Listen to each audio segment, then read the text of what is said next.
Ladies and gentlemen, we welcome you live to episode number 11 of the Primetime Rundown, the Zoom interview series right here on the Eastern Observer and the Blackjack Media Networks. I'm Joey Jarzynka. We cannot thank you enough for tuning in this evening here, Monday, 6 p.m. Eastern Time.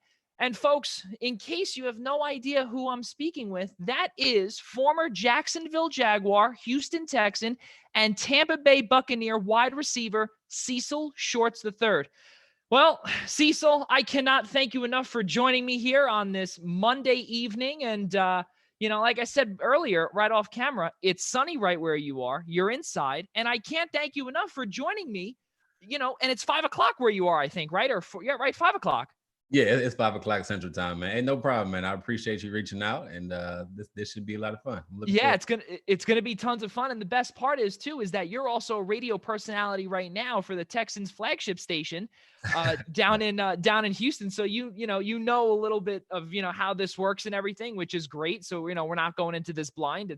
It's good stuff. So for those that do not know, former Jacksonville Jaguar, Houston Texan, and Tampa Bay Buccaneer, as I just did mention before, Cecil Shorts is joining me here, episode number 11. A few years back, the 2011 NFL draft, he was drafted in round 4, pick number 114 overall by the Jacksonville Jaguars. Really, really good stuff. I was actually at the draft for all 7 rounds that year, so I did hear your name. Yep, because it's out in or at the time at Radio City. Yeah. So it was a good time, and I do remember. I gotta look back on a few videos that I took. I should have pulled that up for this interview, but that's all right. But a lot of good stuff that we're gonna be speaking about today. Finally getting to know who Cecil Shorts is, off the field, on the field, and now, as we said, as a radio personality. So let's get things started. Cecil, you ready to go? Let's do it, brother. Let's do it, man. All right. So now you're a kid, and you grew up in the suburbs of Cleveland, Ohio. Collinwood High School was where you went to, and you played football there. Obviously, that's how you got things started. And the best part that people probably don't know is that you were coached by your father, Cecil Jr. Yeah. And the thing that I want to know is that when you move up the ranks and you have someone like your father coaching you, and you go to a brand new system, or you have somebody else that is not, your biological father speaking to you, or, your blood relative speaking to you, or telling you or coaching you. Mm-hmm. How was that for you being coached by your dad? It was, if I can be honest, it was very rough early on. So my dad was my coach my entire life. So my entire life to keep me out of trouble. The neighborhood we grew up in wasn't very kind, to say it in a nice way. Yeah. To keep us out of trouble. And I'm the oldest of 6 siblings. We did sports year round, and we did our schoolwork, which my mom was heavy on, and he took us to church every Sunday. So that was his way to keep us out of trouble. So basketball season, played basketball, football, track, and baseball. So that was his mindset of keeping us out of trouble. And then that's what we did year round. So he was my coach since I picked up anything, right? He taught me how to play everything I played. Yeah. He was the first guy that ever, taught me anything. So early on, I didn't know how to take criticism well. And the older I get, especially in my teenage years, it became a little rough, because I'm like, why are you always picking on me? Why are you always giving me this grief? Why is this going on? And then it didn't click until like my 11th grade year. Like, he is on my side. He's not an enemy of mine. He wants the best for me. Mm-hmm. So for me, it took a long time to get to that point. Like, listen, this dude, he loves you. He cares about you. He wants the best for you. But by my 11th grade year, and really my senior year, it clicked. Like, all right, what he's saying makes sense. What he's saying, he's a wise man. He's been there. He's done that. And he just wanted to see me succeed. And me looking back now, my oldest son is 8 years old. He'll be 9 on the 23rd. And me coaching him in baseball and track and other stuff, it's like, I understand. It's tough. So I try to learn from those experiences and take it to me and my son. But to relate to any other coach, it was easy. Like, I never had a harder coach than my dad. And real quick, so every coach I had, they coached, they had different coaching styles, but it was one coach that, and I think it was like more what was going on. I was so frustrated. Only one coach made me cry. And I was in the NFL when he made me cry. And it was Jack Del Rio. And Wow. he doesn't know I cried, right? And this is something that it's crazy. My rookie year was rough. You know, I'm coming from a Division III school. We're getting that a little later. I come from a D3 school. I get to Jacksonville. It's a rough rookie year. I can't figure out what's going on. I'm trying to figure out how to be a pro. Boom, boom, boom. So I sit in his office, right? And it's just me and him. And we're struggling that year. He just came off like an 8-8 season, I think the year before or something like that. And we're struggling that year. And I sit in his office and he's just dogging me. What is this? This is a terrible route. We're watching one-on-one, watching practice. What is it? This is a terrible route. I can't believe you did this. You got to get better. I don't know what's going on. I thought I was about to get cut on the spot. This is like week 5 or 6 or something. No, this is like, week 6, 7-ish. And he's just letting me have it. Like going in. And I was so frustrated. I was so mad. The coach I had at the time, the receiver coach, wasn't very good or what I needed.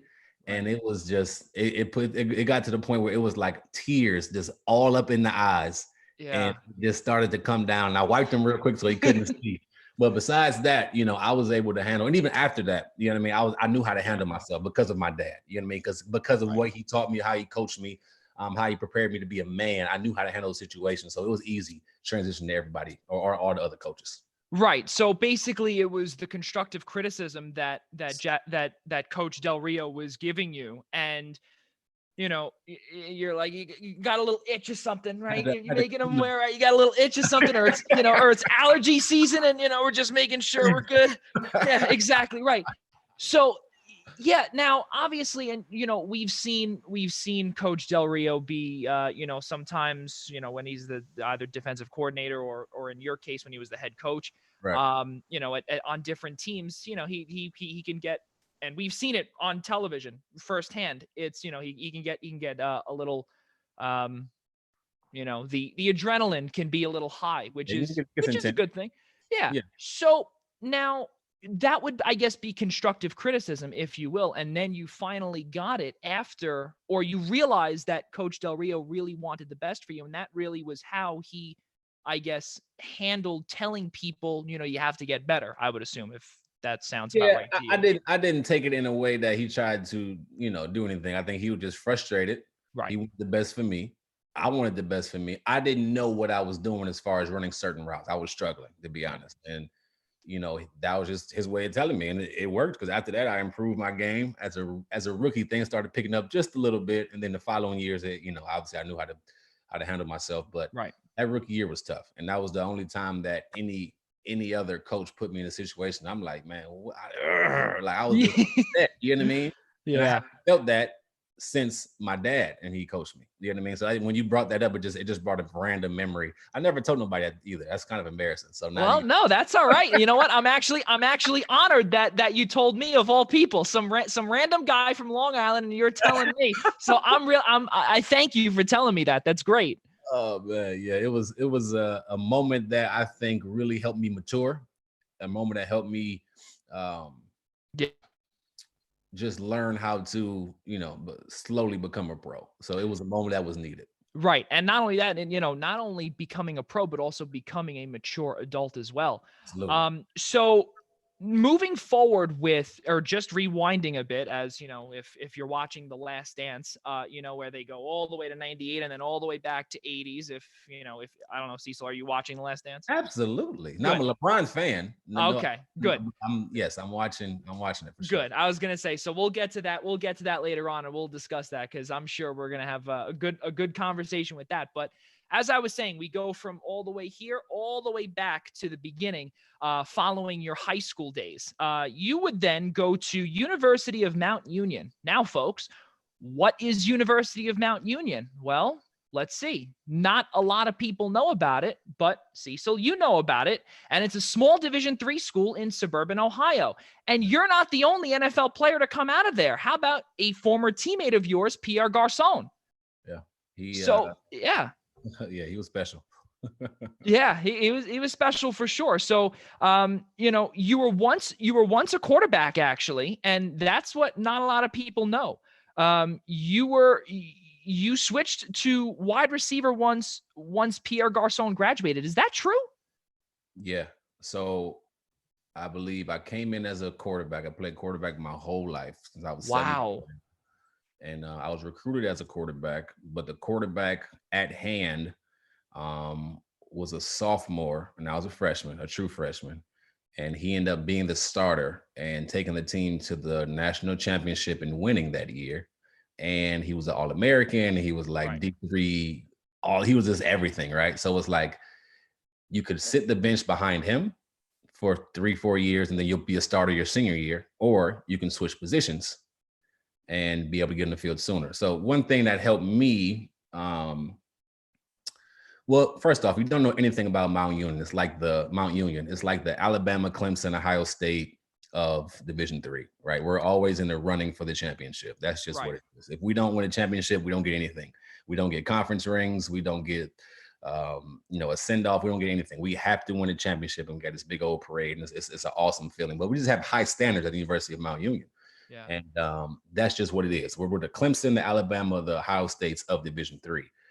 The coach I had, Larry Karras, he is in the College Football Hall of Fame now. Yeah. Winning percentage of 92%, like 325 wins and like 25 losses in 25 years. Incredible guy. But one thing that helped me is that my freshman year, I got hurt. In Division III, you can't redshirt unless it's a medical redshirt. So then I took the medical redshirt. That spring, I ran track and I ended up being an All-American in track on a few relays. Mm-hmm. And then the coach came to me like, hey, the receiver coach came to me, Jason Candle, who's actually the head coach at Toledo now, University of Toledo. And he's like, hey, how do you feel about going to receiver? And like I said, I was a quarterback my whole life. So I'm like, receiver? Nah, I don't think so. Like, I want to be a quarterback. I think I'm good. Let me play quarterback. He's like, listen, kind of like I said earlier, you can sit behind Greg, but Greg's going to be our guy. He's our guy. He's going to be, you can sit behind him for 2-3 years and then you have a year to play unless he gets hurt or something. Or you can switch to receiver. You redshirt a year. So you got 4 years and then you'll be able to play. So I'm like, okay, long story short, I didn't like it, but I ended up switching to receiver. So my redshirt freshman year, I was a number 6 receiver on the depth chart. It was 5 seniors in front of me. Wow. Pierre being one of them. And then I was me and a guy named Vince Petruzzello was the only underclassman on the varsity depth chart. So at Division III, there's varsity and JV at Mount Union. So a class comes in, it's about 100 freshmen coming in, 100 plus freshmen coming in. So you really got to prove yourself. It's like 3 or 4 JV teams, and we play prep schools and JUCOs and other D3s and stuff like that. Right. So I was number 6 on the depth chart, and I didn't know how to play receiver. I struggled just learning how to get off releases. I knew where I needed to be because I was a quarterback. Right. So it helped me. I knew where I needed to be. It was just getting there efficiently. Yeah. Right. I had to figure out how to do. Yeah. You know what? Over time, that year of just training, watching, listening to Coach Candle, and watching Pierre in that sense, and then him getting drafted 6th round to the Colts, it kind of just opened my eyes for the rest of my career, redshirt sophomore year and on. Wow.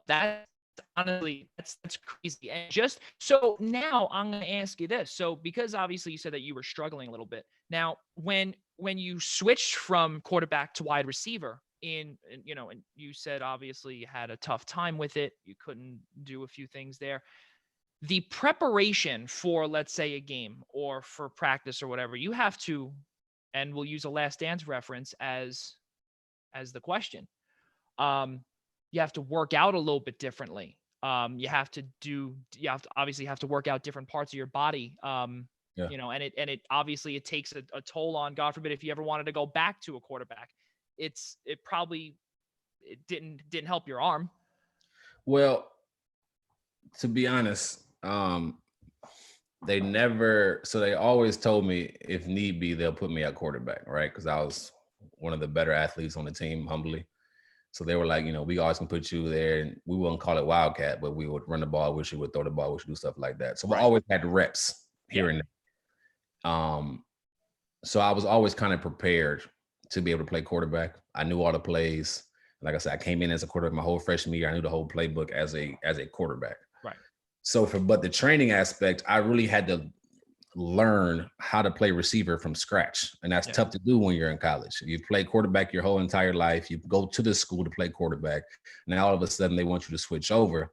Ultimately, that was the right plan. Those coaches saw what I couldn't do. That's a great job by Larry Karras and Jason Kendall and those guys. I couldn't see it, but they saw it. Now, so the transition from quarterback to receiver, like I said, I didn't know how to get off the press, the line of scrimmage. Right. I didn't know how to run efficient routes. I just knew where I had to be. So my redshirt freshman year, I'm learning. Going into my redshirt sophomore year, Pierre Garçon gets drafted in the spring. That opens my eyes. I put in the work like never before for me. I mean, it was to the point where it was obsessive what I was doing to be the best receiver I could be, because I knew this was my time to step up. I knew this is my opportunity to play college football. I got some reps here and there. We would blow teams out my redshirt year, but this year, my redshirt sophomore year, I'm like, yo, this is the time to shine. Mm-hmm. And so that spring, I still ran track. And that summer, I really put the work in. I'm like, listen, not every day, but 4 or 5 times a week, I'm out there running routes, even if I'm by myself. If I'm going to Walmart, in my head, I'm running through a route. I'm sticking, I'm walking and trying to figure out how to get out this curl or run this post or post corner. I'm sticking here. I'm running the speed turn there. I'm getting off the press here. I watch constant film on YouTube, even back in 2000, I think that's 8. Constant YouTube, constant film in the film room, just learning that position, watching NFL games, watching other college guys that play at the higher level. So I just spent that time learning, whether it was visual and then actually doing it or vice versa, whatever the case may be. And I'm like, I'm gonna make this work. Pierre Garçon got drafted from a Division III school. I'm about to make this work. I'm about to make this happen. And it turned out to be a decent year that year. Yeah, and not only that, but it also turned out to be where you were drafted. And obviously, spoiler alert, we haven't gone through the rest of chronological order for your time at Mount Union, but you put in the work, and nothing is handed to you. You have to work for it, and you have to get to the next level by putting in the blood. You have to go through the blood, sweat, and tears in order to get to where you want to go. And look, you got to where you wanted to go, but not without obviously some obstacles that you had to hop over. So you were in 2010. You did have an ankle injury. You missed 3 games there. You still brought home accolades, which is fantastic. And also in 2008, if I'm not mistaken, you caught 77 passes for over 1,400 yards. You had 23 touchdowns, which was an Ohio Athletic Conference record, in case you didn't know that, which I'm sure you did. But in case you didn't, there you go. And I believe that year you guys won the D3 championship that year. Yeah, 2008 was an incredible year. It was crazy. So going up into the first game that year, that was my first time ever starting and playing a full game at receiver. So going into that game, I'm like, this is going to be it. This is where I'm going to make my name known. And end up having, long story short, 2 touchdowns, 100 yards that game. I was blocking well the whole night. I'm like, yo, I can do this. It was like a confident booster, right? I can do this. That's right. And it got into the point where, so that year we won 2008. Now we had a lot of people don't know, we had a great Division III running back called Nate Kamick, who had over his career had over 8,000 yards rushing. Like I mentioned, we had a guy named Greg McKaylee at quarterback, who's the reason I switched to receiver. Thanks, Greg. And he won the D3 Heisman that year. We just had great players, great all around guys that helped with my success and of course the team's success. It was a great year, and there's no better feeling. That's the only game we get on ESPN. That's the only game we get on the national stage. Right. So when we get there, it's nothing but showing out. It's nothing but the opportunity to go out there and play, have a ball. You own ESPN, you watch. And it's funny because when you're a D3 guy, you play your game, and then I go back to my dorm and I'm arguing with my Florida boys or the Michigan boys or the Texas boys, like Ohio State's better than anybody else, right? And we're watching big time games on TV, right? So we're watching those games on TV. So the opportunity to play on that stage, it's incredible, man. And it was in Virginia the years I was in school, and they treated us outstandingly, man. So it was an awesome atmosphere. That 2008 year was an awesome year. Like you mentioned, all the stuff I was blessed to be able to do. But it didn't stop there, man. The next year, I think the next 2 years, it was even better stats than that. Well, the next year was better stats, but the senior year, like you said, I had an injury. Mm-hmm. Still produced very well, but it just slowed me down a little bit. But a lot went into that year. Like when I got injured that year, I found out my girlfriend at the time was pregnant. I found out, which is my wife now. She had my oldest son. My grandfather was going through dementia. He's a professional boxer back in Cleveland. So he started going through these real bad phases of dementia. So it was a lot that goes on. Then boom, I get hurt. And that's my senior year. And I'm like, what the heck? Yeah. There's a lot that go into that. And it was a lot riding that year. You know, we were trying to get back to the national championship. I missed 3 games. I think it wasn't an ankle. I believe it was turf toe. And that's something that didn't go away basically until I started training for the draft. Like it lasted that long, and it was in so much pain. But it was fun, man. It was a good ride. Yeah, and you said it the following year in 2009, statistics wise, you were better. And on top of it, you were recognized by D3Football.com by being named the Offensive Player of the Year. So, obviously you're doing something right. You're doing something right. You kept doing something right. And even in 2010, in your senior year, when you had the ankle injury, and you concluded your senior year, not on top, obviously. You didn't, and if I'm not mistaken, I think you won 1 national championship, right, in 2008. So, but, with that being said, you concluded a fantastic college career, and not a lot of guys, as you know, don't come out of D3 and, try out for the draft like you. There are guys that do, but how many of them really make it? Well, guess what? You made it. Now when you're training for this, now this is off script. I just want to ask this, just a little nugget, if that's okay with you. Mm-hmm. Okay, cool. So now when you're training for the draft and you're back from injury, you're good to go, and you say to yourself, well, okay, the odds are obviously, are they, were you thinking, are they against you, the odds, just because of the small school that you came from? Even though obviously Mount Union is, like, as you said earlier, the D3 Alabama and Clemson. But, exactly what you said with your Florida boys and your Michigan boys is that, you have so many other schools ahead of you. And then, you got right here. Did you think that at all, that you could be like Pierre Garçon, but that you could, really stand out, bigger than him? That was the goal. Like when Pierre got drafted, I knew I had 3 years to shine, and my goal was to beat every record Pierre had, was to do everything better than Pierre, was to be the new Pierre. Like he was like I looked up to him. He was like big bro. I'm like, I got to beat everything that he did. I got to make them forget about him. That was my goal. And because of his success, right? Because his rookie year, he didn't do much. His second year, he did awesome, 800 plus yards, and he's playing with Peyton Manning. Mm-hmm. And then within that time, between his second and third year, they went to the Super Bowl, and he's making plays in the playoffs. He's doing really well. And again, he's making plays with the Colts and Peyton Manning. If you know anything about the NFL is a copycat league, right? So if one guy's doing well from this school, well, let's go back and see who else is doing well at this school. Right. Yeah. And I told you what my mindset was. I'm trying to beat everything that he did. I'm trying to do everything better. And I happened to be doing really well, but I started getting noticed because of Pierre. Like that's just what it was. Because of his success, I started getting noticed. So when it was my senior year, agents calling me every day, teams coming up to the school every day, or a lot, I shouldn't say every day, but a lot. For a D3 school, it's like, whoa. And word spreads fast, but it's like, whoa, like this is really about to happen. It had to be at least 5 agents calling me a week. So I literally was like, hey, Dad, what should I do? I don't know how they get my number. Like, what should I do? So what he did was I gave anybody that called me or Facebook me or whatever, MySpace.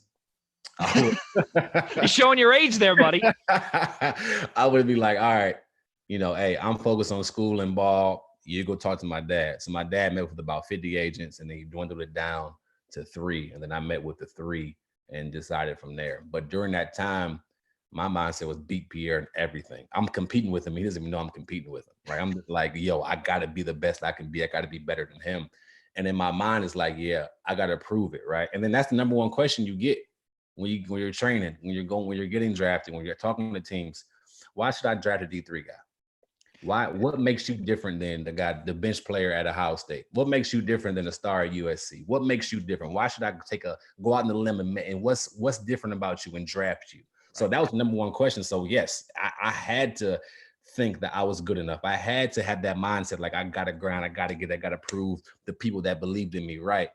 And if you don't believe me, okay, forget about you. So I had to answer that question the whole time because it's a stigma. Or small school guys is just tougher. And for me, to be honest, it was a battle because it was times where, for example, at the combine, like I mentioned, and after your game is over, we watched the big time games on TV, right? And in 2011, I think the Heisman Trophy winner was Cam Newton at the time. Yes. So at the combine, I see Cam and I'm like, yo, that's Cam Newton. I'm acting like a fan. I'm like AJ McCarron. Me and AJ McCarron had a whole 30-minute conversation while we're waiting for something at the combine. It's just like, I got to get out of this fan mode. Right. And understand, listen, you're here for a reason. You're here because you can play ball. Let's get in this mind that you belong, right? Don't get into the hype where people are questioning this and questioning that. And it's so easy at that level to start questioning yourself. It's so easy to start doubting yourself. And I dealt with that in my career, but it's so easy to fall into that trap that it doesn't matter. You're there. And if you get the opportunity, take advantage of it and make the most of it. Yeah, and that's and you hit the nail right on the head, because you could be looking at Cam Newton and you could be saying, "Oh my God, that's you're starstruck," and you realize, well, guess what? If I perform well, I could be at the same level as Cam, because we're all human. We're all human beings, and if you put your mind to it, you can 100% do. You can excel and you can be in the NFL. And again, spoiler alert, that's where you went. You got there. Drafted in the 4th round, pick number 114 in the 2011 NFL draft by Jacksonville. So, reality, Cecil, reality. Not the most successful, but you're there. Mm-hmm. The question now is that because you came from a D3 school that had a lot of success, and you come into the NFL where, Jacksonville at the time, they had, I think, I don't know, did you play with MJD, Maurice Jones-Drew, at the time? Yeah, okay, so you did, right. So right at that point on the downslope of his career and everything, I think the first year you guys went 2-14. So, and, obviously, listen, I don't want you to punch the screen or punch me or anything like that just for saying that. Yeah, right, exactly, or just punch me for saying that. But in all seriousness, though, the transition from tons of success to just 2 wins and 14 losses. How did you handle that in the first year? Listen, Jay, I was spoiled. Mount Union ruined my whole perspective on real life. Right. Yeah. Like, we literally, like, in my 5 years there, I lost 3 games, and that was national championships. Like, I was like 56-3, something like that. So my 4 years playing, I'm terrible at math. My 4 years actually play 15 games a year. What's 15 times 4? So what's that? Yeah, 60. 60. Yeah, 60. Right. So I was 57-3 in my 4 years of actually playing. So I knew nothing but success. We won our conference every single year. We went to national championship every single year. That was the expectation, to win the national title. Right. And when you experience that and you go through that and everybody's on the same page and everybody's team first and everybody's on the same, like, have the same goals from top down, and then go to an organization where I think the couple years before they were like in between 7-9, 9-7, 8-8. Yep. They were always kind of in the hunt for the playoffs, maybe went to a couple rounds before, whatever case may be. But they'd run into Peyton Manning, They run into Peyton Manning, they run into the Steelers, whatever the case may be. Right. So when I get there and we go 2-14, I'm like, what the heck? Like, I don't know how to, I'm like, I'm not used to losing. Mm-hmm. Like this Yep. is not it. Like this is something. So it was eye opening. It was like, and then seeing the different, I guess I was naive, but seeing the different players and how they responded and how some guys just didn't care. I'm getting paid, whatever, and how some guys really cared. And just seeing how that year I experienced the coaching staff firing. And it's funny, in Right. my 4 years in Jacksonville, I had 3 head coaches, Mm-hmm. 3 offensive coordinators, 2 GMs, and 2 owners. Like Right. 2 Yes. owners. So like it's tough to win when there's so much transition going on. Mm-hmm. And it's tough to win over the coaches and have the coaches believe in you as well, because they have their own ideas and own thoughts, and it switches with every coach.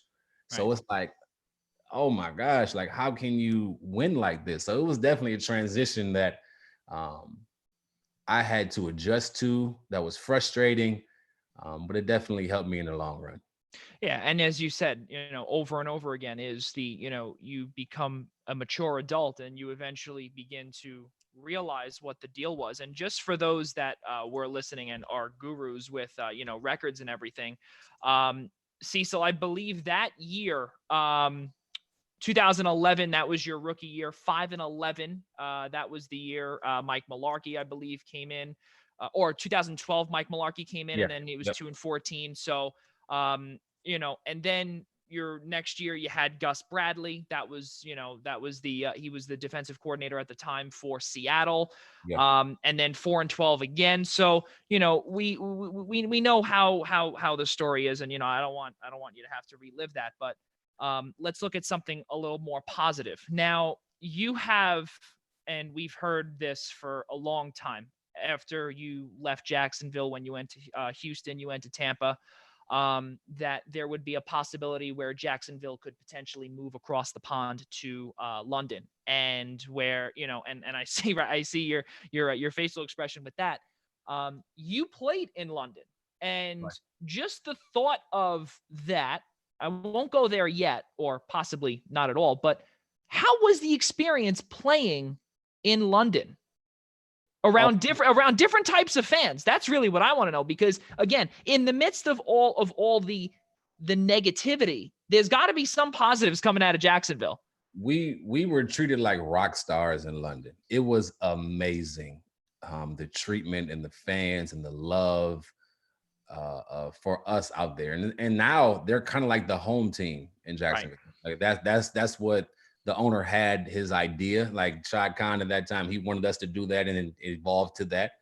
But like my rookie year, no, my first year we went over there, we had like a 10,000 people pep rally for the, I don't know how many games we won at that time, but there was 10,000 people out there going crazy because we were there for the pep rally. I'm on stage, Mercedes Lewis is on stage, and then maybe MJD is on stage, and we're talking, and they're, yeah, woo, and I'm like, this is cool. Like everywhere we went in the city. So everywhere we went in the city, they treated us like, we were like the Michael Jordan Chicago Bulls. Like we were, Jerry Rice and the 49ers or something. It was special. And for a city to embrace us like that, treat us with the utmost respect and hospitality, it was amazing. And even like, so my first year we got pounded on by the 49ers, and the second year we got pounded on by the Dallas Cowboys, but they still cheered for us. And now let me talk to you Yeah. about Wembley Stadium. Is amazing.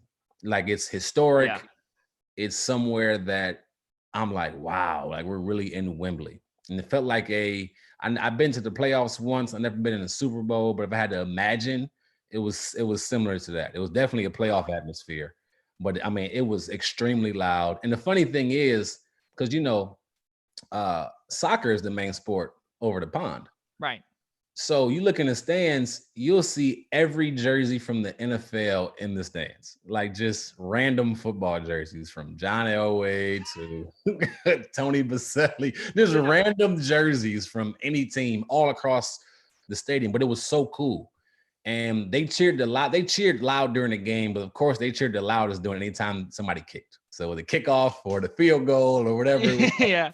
woo! Like they was going crazy, but they showed nothing but love. They were nothing but positive, and that experience is something I have for a lifetime. I was actually blessed to be on the side of the building, so side of Wembley Stadium. When you pull up to the stadium, outside of it is this huge platform. You know, it's just a bunch of windows and everything, and they had my picture on the side of it. And I'm like, oh, that's so cool. Yeah.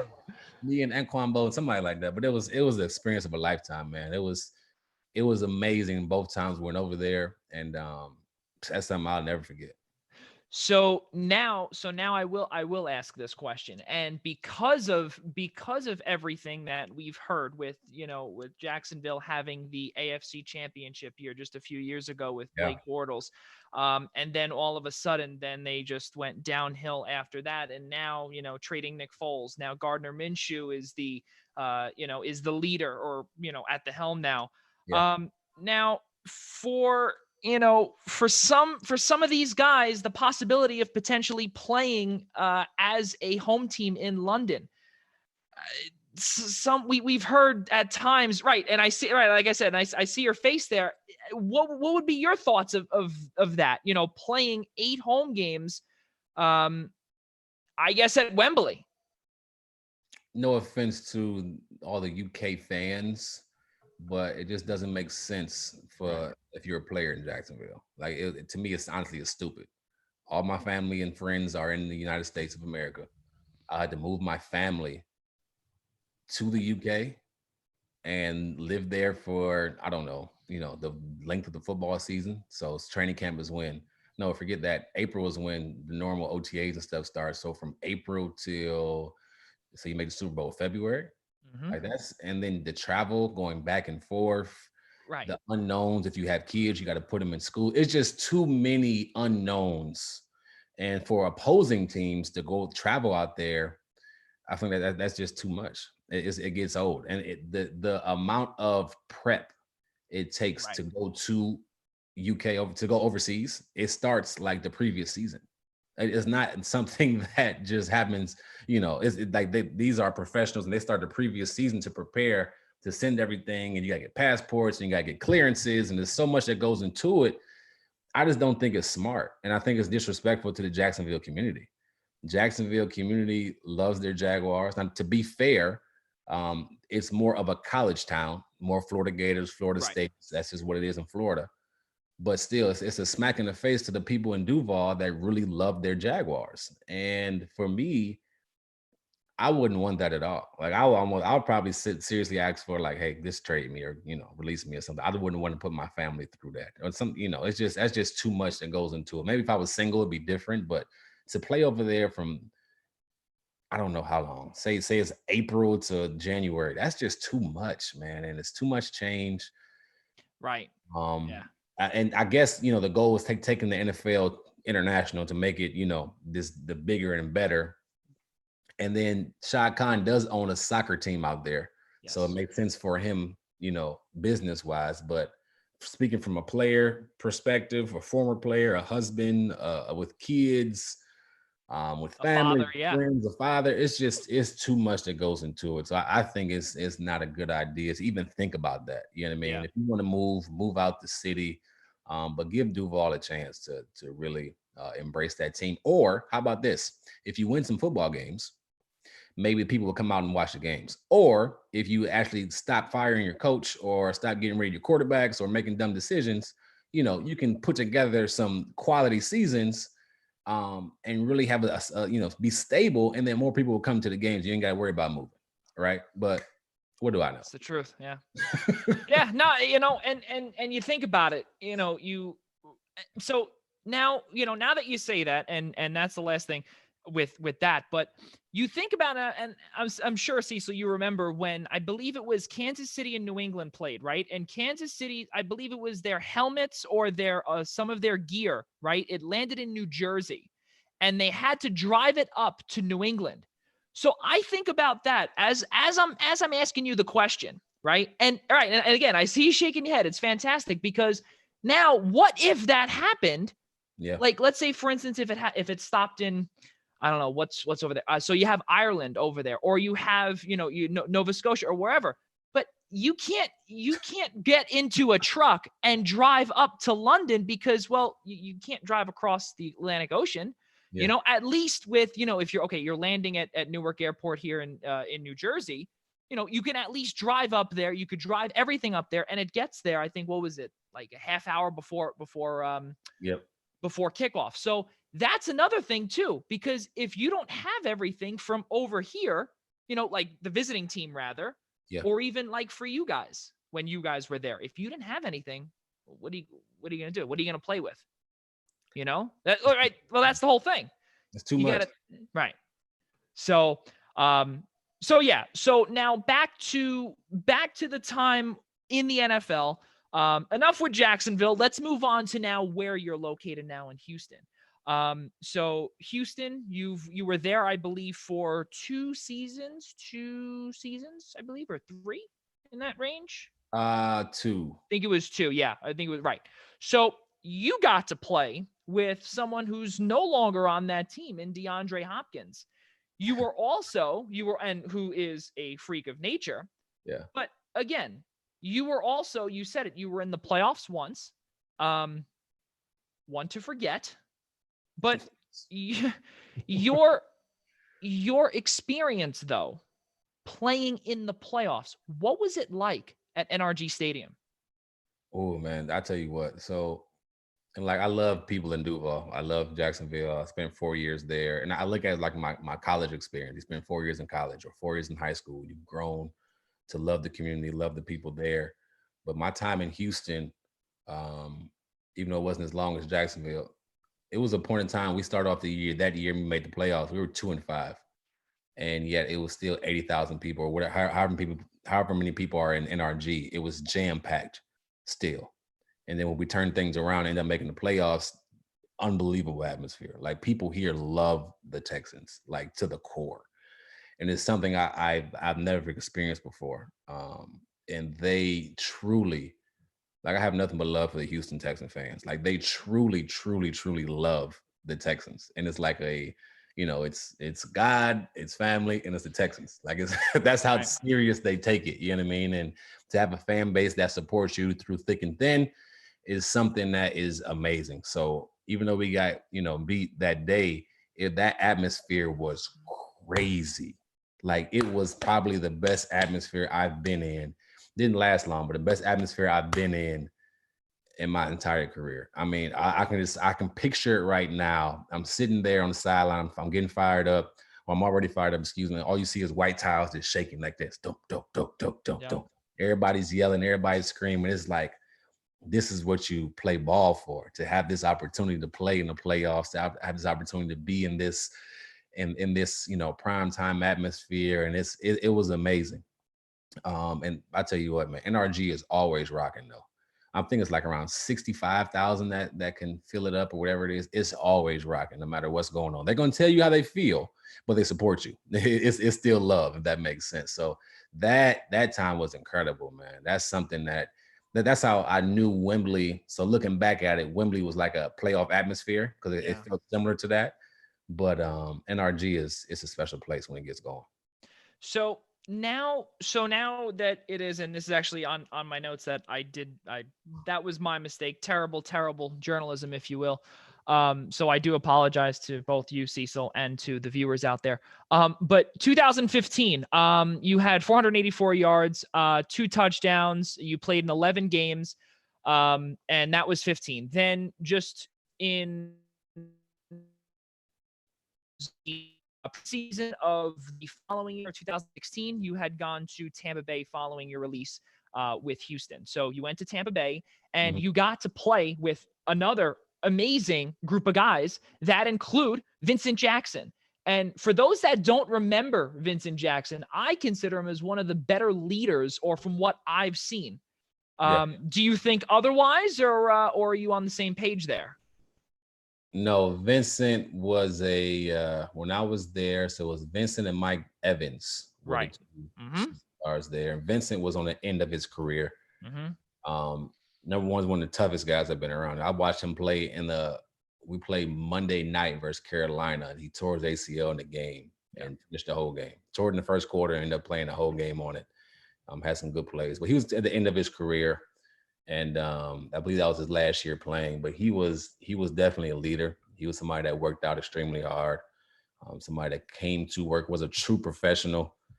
knew how to carry himself in the locker room, outside in public. He was a guy that, I would bug and ask questions. And he's not the guy that's going to be, if he doesn't really know you, because he's been around. And he's been got things, he probably seen, hundreds of receivers come in and out. So when I got there, he wasn't very, he was cool, but he wasn't like, open arms welcoming you in. He was just, how you doing? This professional. But I was bugging him. I'm asking him questions. I'm like, hey, this and that and this. And then he like, who is this kid keep bothering me? Your fandom is starting to come out again, Cecil. Yeah, and I had a respect for him because he came from a smaller school. Mm-hmm. And when any guy, and this is my mindset, any guy that has played double-digit years or has had success in the NFL, I'm going to ask you questions because I want to be there, right? I want to get there, right? At this point in time, it was my 6th year in the league. I'm like, hey, I'm a role guy. I know my role. Come in, be professional, make plays when the opportunity comes. But I can be in this league another 4 or 5 years just off being a professional. So I'm asking questions. I'm like, what you do outside of football? Hey, what you do this? Like, how do you run this route? Or, and if this coverage happens, what do you think? Or I'm just watching him. How he takes care of his body. How does he come to work every day? How does he dress when he comes to work? For me, if I want to be successful, I need to emulate successful people. I need to watch successful people, right? If you look at Kobe Bryant, he wanted to be one of the best ever, and he'd say, I'm gonna try to be like Jordan. So for me, it's like, I'm not necessarily trying to be exactly like you, but I want to take some things from you. Take some things from you, take some things from you, take things from you, and then, do it my way. But I learned so much from him in the short time I was there. And like I said, he's a true professional. And he did a great job in Tampa Bay. I believe he started off in San Diego. Is that correct? He did. That's right. Yep. And, played with Phillip Rivers for all those years. Yep. He was bigger than what I thought he was. Yeah. I knew he was tall, but he was thick. Like he was 220-ish or something. He was a solid dude, 6'4", 6'5", or whatever. I'm like, you got him on one side and Mike Evans on the other side. I'm like, golly, I don't belong here. I'm 5'11". I'm like, hey, what's going on? But it was cool, man. It was it was weird though, because going back to Houston, so I spent the 2015 season there. Going to 2016, I signed a two-year deal there. So going 2016, I ended up taking a pay cut. They were like, hey, no, go back, rewind a little more. They drafted Will Fuller in the first round, and they drafted Braxton Miller in the third round. So I called my agent like, hey, what's going on? Like, they told me I was good, boom, boom, boom. So I talked to the GM, and he was like, hey, don't worry about it. See, we just want to bring in some younger guys, boom, boom, boom, boom. You're going to make the team. Boom, boom. I'm like, okay, whatever. About 3 weeks later, my agent hits me up like, hey, man, they trying to get you to take a pay cut. And I'm like, a pay cut? I ain't making as much as all these other guys that got in the team. Why I got to take a pay cut? Like, what's going on? Yeah. So I go up there and I talk to the GM, and he's like, man, listen. He basically says, I'm going to make the team. Like, you're a mentor to these guys. At this time, I was the oldest guy in the room. I'm like 27, 28. I don't remember exactly. But I'm the oldest guy in the room. And he's like, you're doing a great job helping these guys, helping them bring them along. So I was helping Will Fuller learn the offense, helping Braxton Miller. I was the type of guy to give you all my knowledge. I'm comfortable and confident enough that I'm good enough to make the team, and I'm good enough to make plays. I'm not worried about you taking my spot. But I know I can't play this game forever. So I'm trying to share as much knowledge as I can and get you up to speed. Because if you are as good as you can be, and you're as good as you can be, the team gets better, right? So, and then that helps me elevate my game as well. Right. So in my mind, I'm just helping. I talked to the GM, and he's like, hey, don't worry about it. You're going to make the team. We're trying to make this, pay this guy, just do this, do that, and do this, all this business type stuff. He's like, don't worry about it. You're going to be on the 53.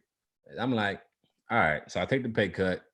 And what they do is they rearrange your money so you get your money sooner than later and all this other stuff. Right. So that happened. So training camp comes, and I'm having one of the best training camps of my career. I'm excited. And the playbook, I know it by the back of my hand. The first, because it's so complicated. The Houston Texans playbook is very, very complicated. It comes from, Bill O'Brien. He played, he didn't play, sorry. He coached in New England. He brought that system over to Houston. And I'm like, yo, I finally get it.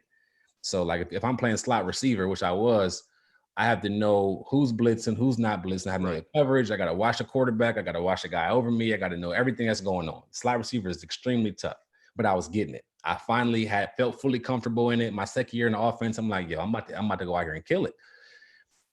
And then I'm having the best training camp of my career. And I'm like, okay, first preseason game, we're getting ready to play. We're going out to fly to San Francisco. And I'm running my route. I'm mid route, and the tight end runs the wrong route. So I'm cutting to come this way, and I have my head turned to fool the defensive back. So I plant, and I'm looking this way, and I swim by, and the tight end runs me over. I wasn't really concussed, but they had to go through the protocol. Yeah. So I missed the first preseason game, and then I played the other games. And like I said, the best training camp I've ever had. I actually left. So when I got cut, I wasn't even in the building. All the cuts were done. And I'm in my best friend's having a wedding. I'm the best man in the wedding. So I'm in Columbus, Ohio. And I get a call the day of the wedding. So we hang out Friday night. I get a call Saturday night or Sunday morning. Like, hey, we decided to go a different direction. We're going to let you go. I'm like, what? Like, what? I'm like, y'all just told me I was good. I had a great training camp. I'm doing everything I'm supposed to do. The receiver coach, Sean Ryan, at the time, he loved me. Me and him have a great relationship.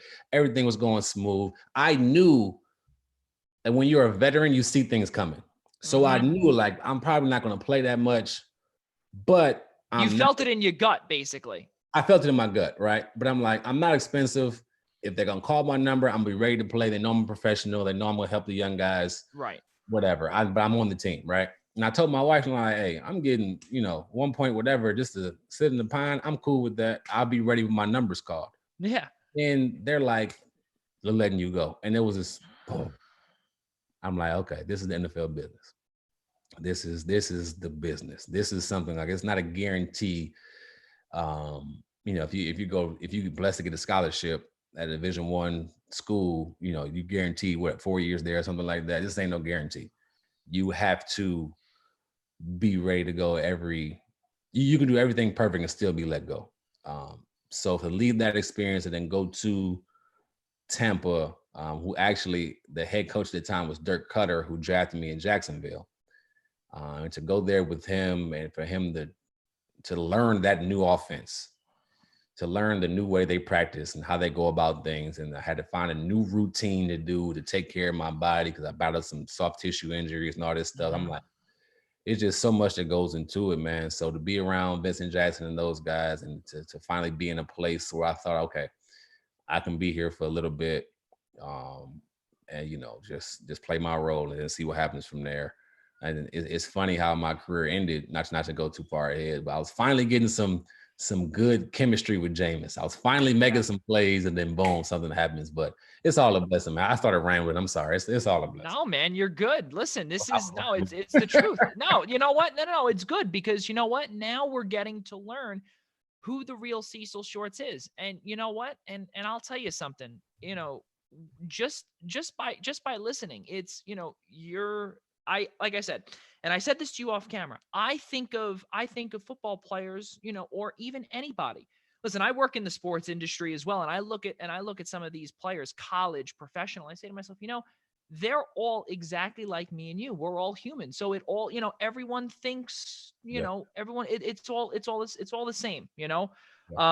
But you know what? But going back to the pre-positive or pre-injury positives. Let's do that. With Jameis Winston. Now you're playing, as we said, you said that with Vincent Jackson, but we did not go into Mike Evans. Talk about playing alongside another beast. So I was very fortunate in my career. A lot of guys don't know I played with Justin Blackmon in Jacksonville, who to me would be a top 5 receiver today easily. He was incredible. Yeah. And he battled some demons. And then I went to the Texans, and obviously everybody knows DeAndre Hopkins. He's one of the best receivers in the NFL. You can argue he is the best. Oh, yeah. He had a rating on a 99 on Madden. So. Yeah. But you can take it however you see it. Right. Yeah. Take it however you want, right? But he was incredible. The thing about DeAndre, well, let me go back. The thing about Blackmon that made him so good, he was just like a natural athlete. So he didn't look like he was fast on the field, or he's not going to wow you or whatever. But he couldn't be stopped on the field. And once he learned how to work hard, it was incredible how talented he was. Quick story, it's random. So this individual, Justin Blackman, was late to practice for whatever reason. I'm not gonna go into detail about it. He was late to practice. Don't. Yeah. And he gets into practice and they throw him in that practice. He drops a couple balls. He's frustrated. And we're in red zone. So I forgot who the quarterback was at the time, but he runs an inline, he runs an in route in the back of the end zone, about 2 yards from the end zone. He just runs it, just come straight, make a left turn, and he's running the back of the end zone. And the quarterbacks are taught to throw the ball high, because if your receiver can't get it, nobody get it, right? If you're going to the front part of the end zone, they want to throw it low. Because if you throw it high, it gets tipped around, interception, whatever. So if it's front of the goal line, you throw it low. Back of the end zone, you throw it high. So this particular quarterback, I can't remember who it was, Chad Henne, Blaine Gabbert, he throws it like too high. He throws like I'm not gonna say a foot, 6 inches above the goalpost. And I'm like, who's gonna catch that? Justin Blackman jumps up and his legs are spread like Jordan, right? He jumps up and catches the ball. So the ball's coming this way. He catches it like this, one-handed, just grabs it like that and comes down. And I'm like, what the heck? The game was just so easy for him. Yeah.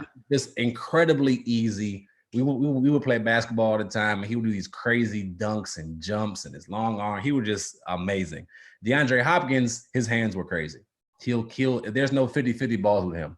It's 80-20, 70-30, 90-10. Like, he just caught everything in his nature, and he was extremely physical. Mike Evans, I didn't realize how good of a route runner he was. Yeah. And when you're 6'3", 6'4", maybe even 6'5", and he can run, and then he's able to run good routes. Normally, those big guys, they're one-dimensional. They can't really bend and break down and be shifty like a smaller receiver. Yeah. But he was able to run excellent routes, and I think that's what separates him from normal guys. His height and his weight. Of course, he can run, go get the deep ball and jump up and go get it, but he can run routes. And I was very impressed with that. He worked hard. He wants to be great.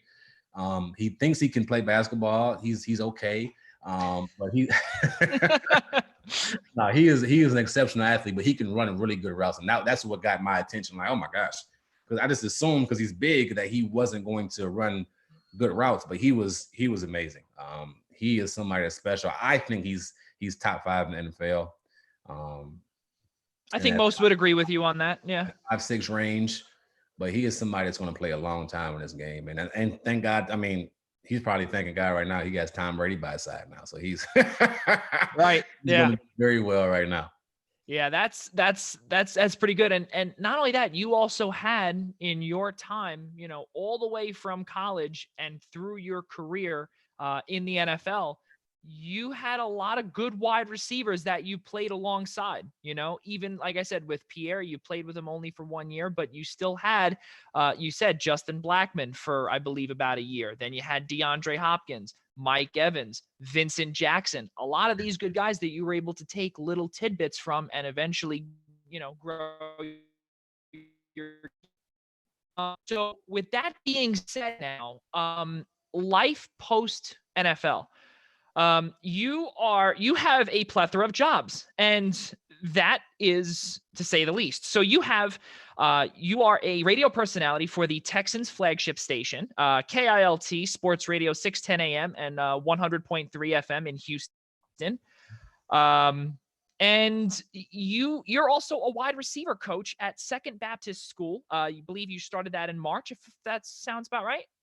Yeah, I just recently got that job. Yeah, about March. Yep. So March, right. So, and you said you live in Houston. So, with being a radio personality in Houston, and you said right away, when we were talking about your time with the Texans, you loved it there.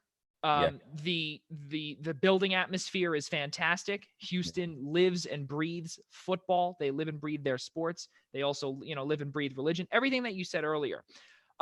So talk about your time now as a radio personality and pretty much doing what I'm doing here to you. You're now an analyst. You're talking to a lot of other random people who might be telling you, certain things or calling in and being rude and disrespectful. How do you, how are you doing with that? It's crazy, right? Because I'm sorry if you hear the babies in the background. I got 7 kids, y'all. Me and my wife, we You're got good. Honestly, I didn't even hear anything. we You're got good. But what's crazy is I always wanted to do this when I was younger.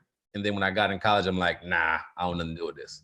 So now that I'm done playing, it's like, I'm on the radio, I'm doing all this stuff, and it's a good time. Now it's interesting because I was, like you mentioned, now I'm interviewing guys. Now I'm sitting there taking calls. I did the post-game show, not this past season, but the year before last, and guys were calling, ladies were calling in angry and upset and all this type of stuff. And I'm like, yo, this is crazy.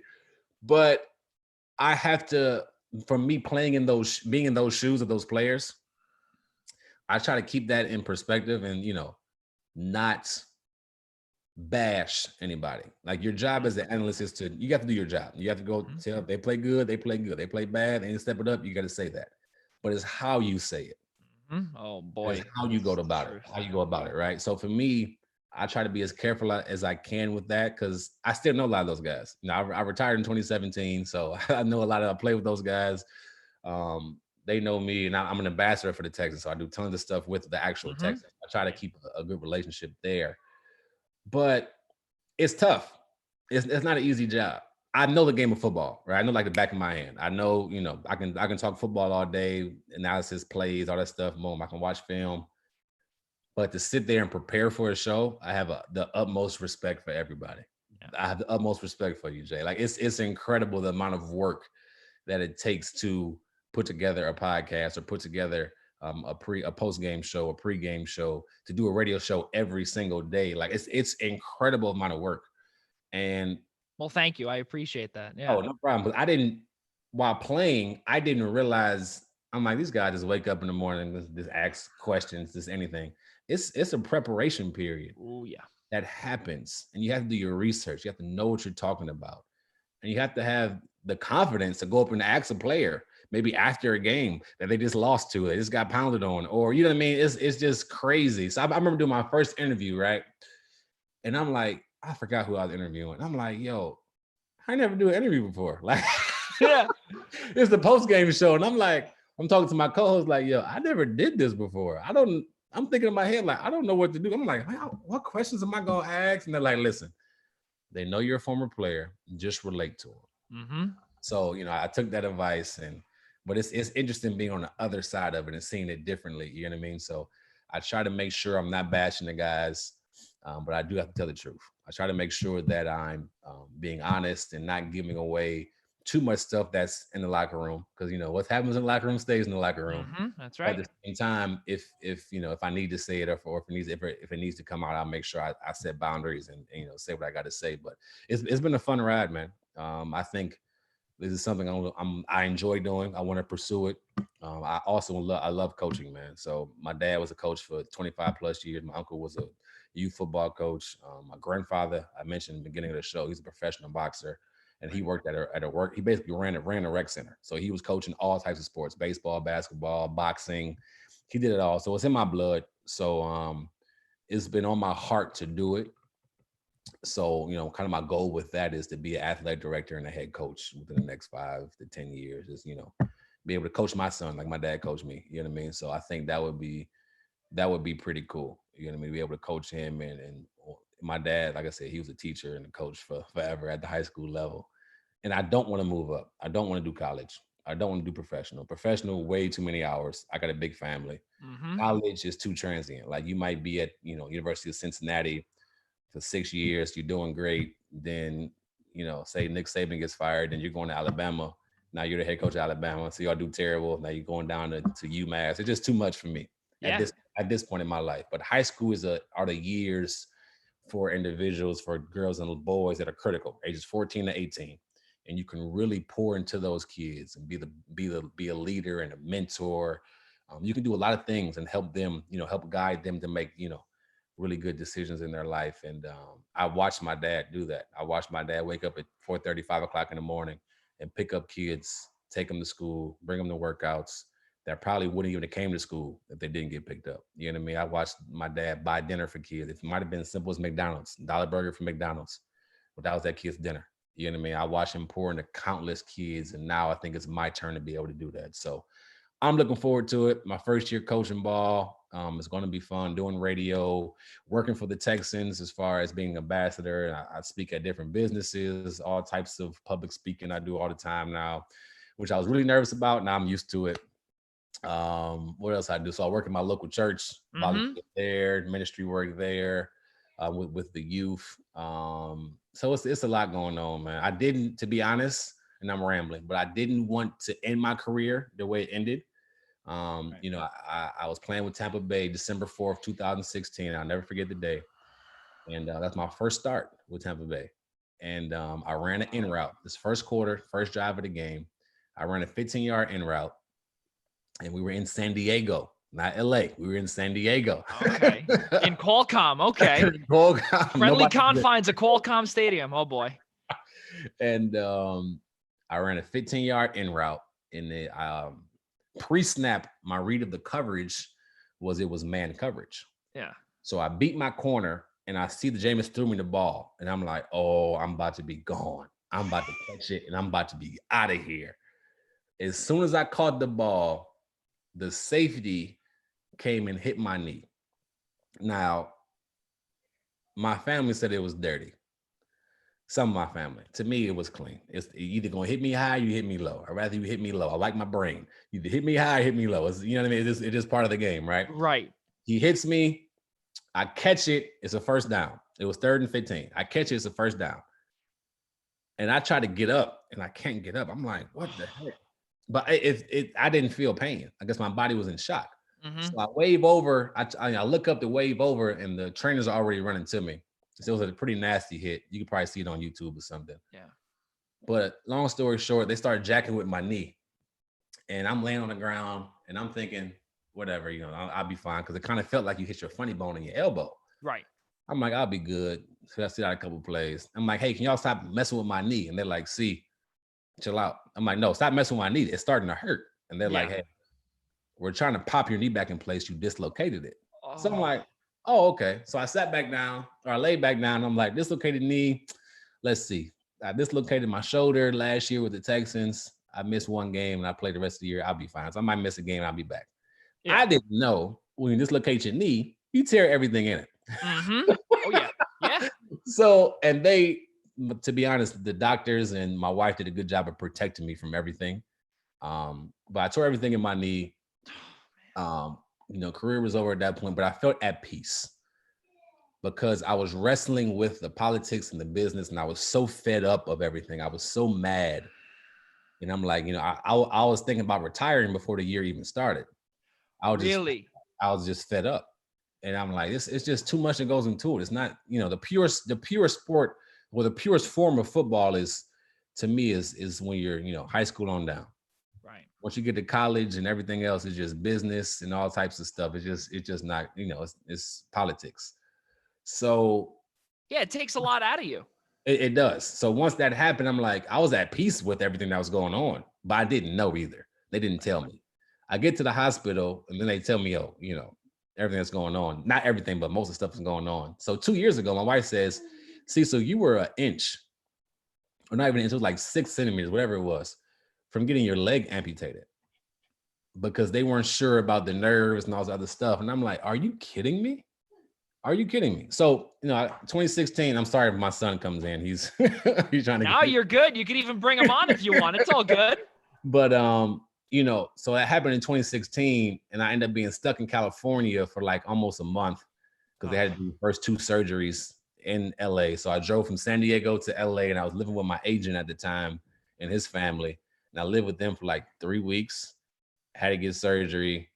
I couldn't take showers. I couldn't move my leg. It was just, I'm on these pain pills and it's got me drowsy. I just wasn't myself at all. But from 2017 till now, I'm doing rehab. I'm still in rehab. Now, if it wasn't for the virus, of course, I would, I do rehab 3 or 4 times a week, just to be able to have a normal life, right? My goal is to be able to, play with my kids and be without pain. I don't know if I would ever be without pain, to be honest. That just comes with the territory of playing in the NFL. But to be 32 years old and to be in the amount of pain I'm in on a daily basis is kind of frustrating, but I try to keep a positive mindset. Oh, yeah. I was depressed for a while.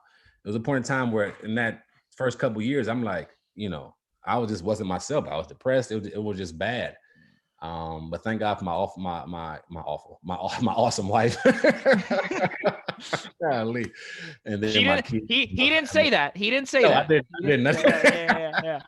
And they helped me get through that time, but it's tough. Like you hear all the time people say, hey, older people be like, well, I know when it's raining outside, my knee hurts and my elbow hurt. Like I really know when it's cold outside or when it's raining and stuff because my joints and stuff. Mm-hmm.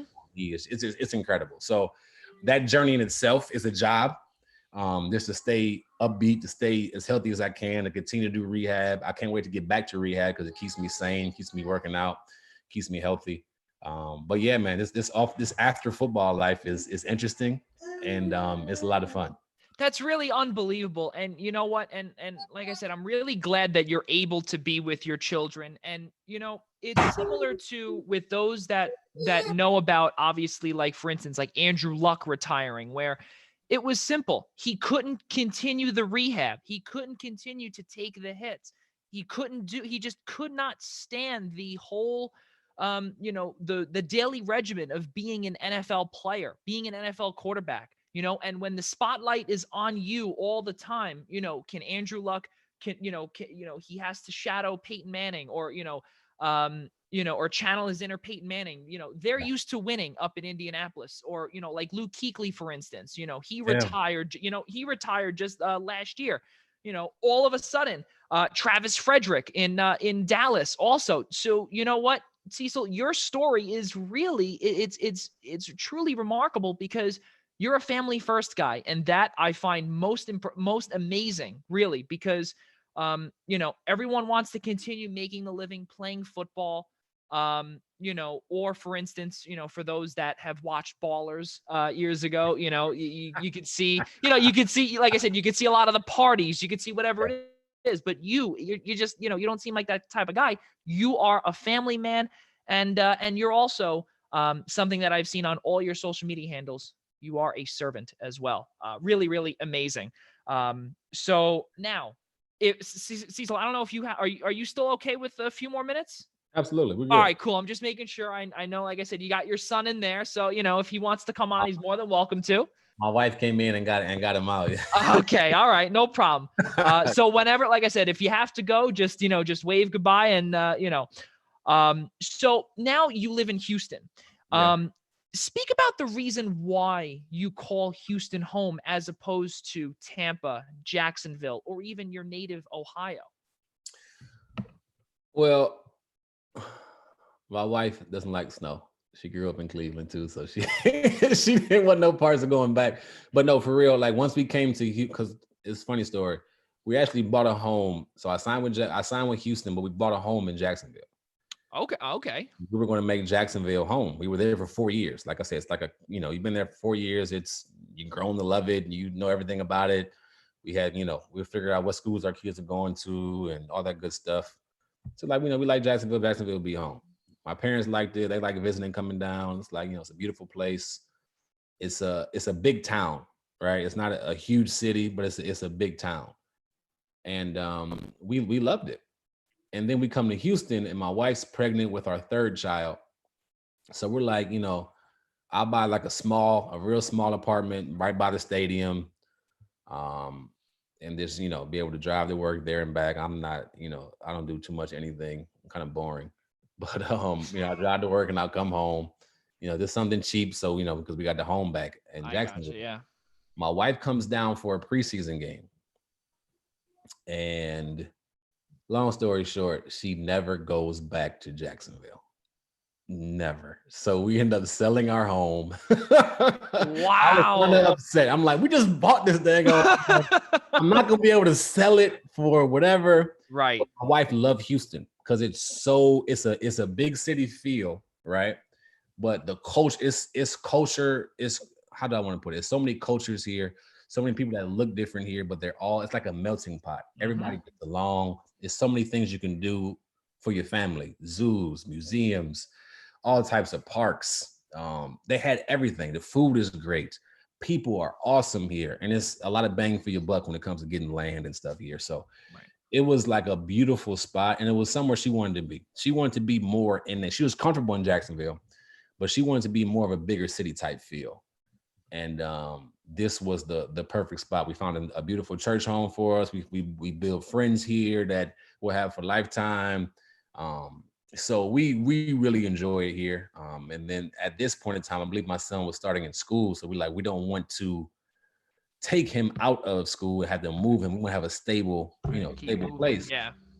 We don't want that lifestyle. So Houston ended up being a spot. We thought about home. And you never know with our kids getting out the house what may happen, but we got a lot of kids. I don't know if that will ever happen as far as kids getting out the house. But this is a place that we really enjoy. We really love. We don't have to deal with the cold weather like we talked about the off air before the show started. I don't miss Yeah. getting up early. I'm from Right. Cleveland, Ohio. So I don't miss getting up early, starting the car, make it warm, shoveling Mm-hmm. snow, driving 10 miles an hour on black ice. I don't miss none of that. Yeah. So the weather is a plus. The only thing is the hurricane season, but we love it here, man. And the thing about it is crazy. I didn't play that long here with the Texans, but that the owners and that organization treat me like family. They treat me like I played here for 12 years. The respect I get, I mean, they gave me a job. Like it's just incredible how they treat they treat their players or former players, and they're a top-notch organization. And I just can't thank that organization and the McNairs enough. They're amazing people, and they're a big reason why we stayed here as well. I love to hear that, man. That's really good. When you have Houston, you said it with hurricane season, Hurricane Harvey as well. That was big. Obviously, thank God you're here. Your whole family's here. You're all safe. If you can get through that, you can get through this. I'm really, really pulling for all of this to, you'll be able to go out. You'll be able to, um, you know, get ready for the fall football season for your high school guys. Right. But I want to go back just for a second to your job at Second Baptist School as the wide receivers coach.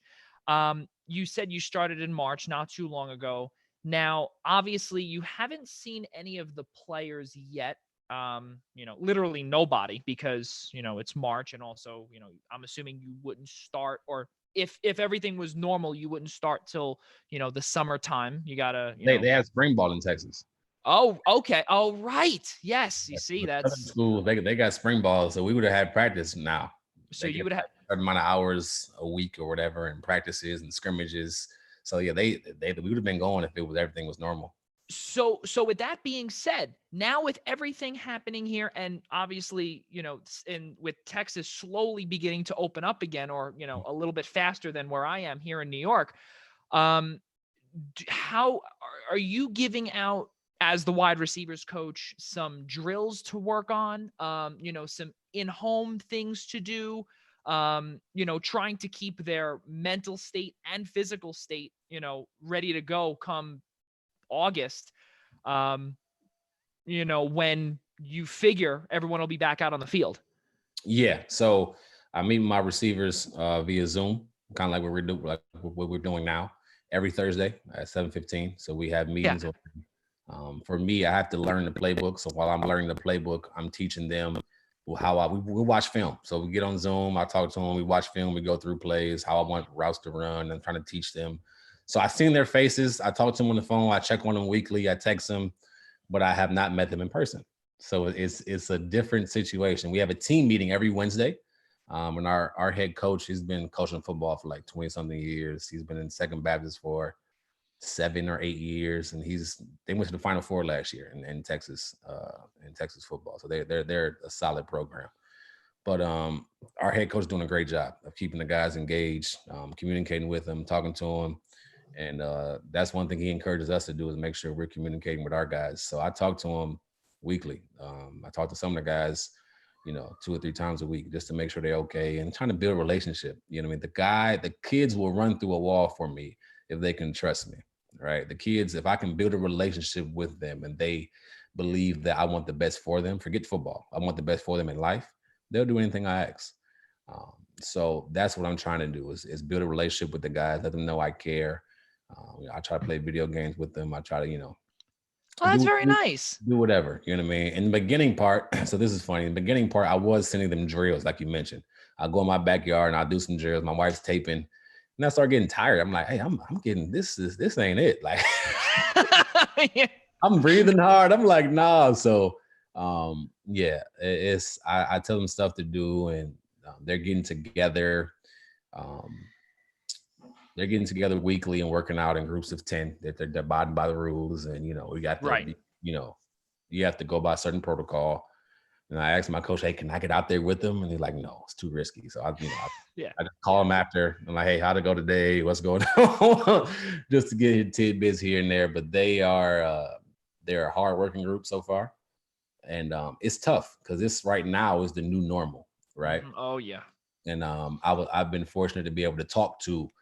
I mentioned I do public speaking a lot. So I've been able to talk to like University of Cincinnati receivers, University of or Northern Illinois University receivers, and different guys I played with and teammates. They're coaching now. They asked me to come, hey, holler at my guys or do this and that. So I've been able to talk to them, and I'm trying to tell my guys the same thing I talk to other guys about. Like, there's going to be teams and guys, or put it this way, we're going to know how badly you want to be good during this time, because now it's easy to work out when your coaches are watching. It's easy to do the right things when your teammates are around. But now when you're isolated, when you're at home and you're by yourself, are you going to do the things that you need to be doing to stay in shape? Are you going to do the things that we're telling you to do? So we're going to know who wants to be good and who wants to be great and who wants to be a part of this team and who doesn't. It's going to be guys that, keep ascending and doing well. It's going to be guys that descend and not do well because they didn't take advantage of this time. This is an interesting time in our lives where we can take advantage of the opportunity, no matter what's going on, no matter what sport or job you have. You can really, if you plan right and if you use your time wisely, you can take advantage of this time and really take off and do some things that you maybe didn't have time to do before. So I try to tell my guys, like, you guys got to be ready to go, because once it opens up and we're full force, hopefully August 3rd, we're ready to go. We're going to be flying and trying to get this thing and bring a championship home. So it's been good so far. It's been different. It's challenging for me because I have to learn another offense. Right. Yeah, exactly. That's another one. Communicate. So it's fun though, man. I'm enjoying it so far, and I'm looking forward to the fall once everything opens up. That's really unbelievable, man. You now, like I said, like you said, you're a public speaker too. You're doing this. You're on the radio. You have 7 children. You have your wife, Chanel. Really, really good stuff. And now just to slowly, go on the downslope of our little conversation here. It's like I said, it's extremely admirable that, you have, like I said, you have the responsibility of being a father. You have the responsibility of being a coach, and to learn, as you said, to learn another offense. This is now, how many offenses would that be, Cecil? That would be, I don't know, close to 7 or 8, something like that. 3 in Jacksonville, 6, maybe 5. Okay. All right. So I was just one off. Not that bad, but still, it's a lot. So really, really good stuff. So now, you want to ask you this, not on here. You said that you were an ambassador, or you are an ambassador rather. I've seen on your Instagram that, you brought your son, which was fantastic. I believe just a few days ago, if I'm not mistaken, to one of the events. So that was an older picture, but yes, okay. I do try to bring my son to different events that I'm, or my family. Matter of fact, the different events I'm speaking at, different events, and some events I do for the Texans. They're a lot of fun. They're about the kids. So we'll go to schools and we'll play with the kids, or we'll tell them, how to exercise or what's important in life or whatever the case may be. We'll celebrate a kid. They're doing Right. well at school, celebrate a group of kids. Or Yeah. sometimes I may talk to, a business. I might talk to a whole company about whatever, you know what I mean? And I have to prepare and be ready to speak on whatever topic. So it's a lot of fun, but I try to bring my kids along. Number one, because my dad did that to me and my siblings. But if they can see what I do, maybe it can inspire them to do whatever they want to do, if that makes sense. So they're seeing me and how I'm helping, take care of them, providing for them. And they can just learn different things as they go along. And maybe they want to one day do whatever, you know what I mean? But that's something my dad did. Just let me see what he does on a daily basis. And to be honest, I'm about to do the exact same thing he did, coach and teach. So it's going to be pretty cool. Yeah, it goes full circle, and exactly what you said. Your dad, Cecil Jr., was a giver. That's basically what it was. He was a giver, and now you are doing the same exact thing for the Houston community, and also your son is seeing and as you said, you see other people and you do it. You do it your own way. You did it my way, similar to the words of Frank Sinatra, but your son's going to look at you and, knowing this is what daddy does. And this is what I think is right, so I'm going to follow my father's footsteps. And he's following you. And, already, like I said, Cecil, unbelievable man you are.